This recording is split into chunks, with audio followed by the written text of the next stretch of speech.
ఒక ఊరిలో రైతులు కష్టపడి పండిస్తున్న గుమ్మడికాయలను ఎవరో దొంగ రోజు దొంగిలించేసేవాడు.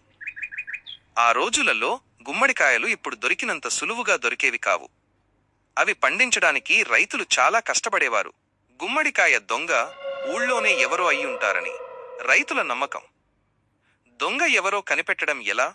అందుకే రైతులంతా కలిసి ఊరి పెద్ద దగ్గరకు వెళ్లారు. పెద్దాయన చాలా తెలివైన అతను. రైతుల మొర విని, ఓస్, ఇంతేనా? గుమ్మడికాయ దొంగని పట్టుకోవడం చాలా సులువు.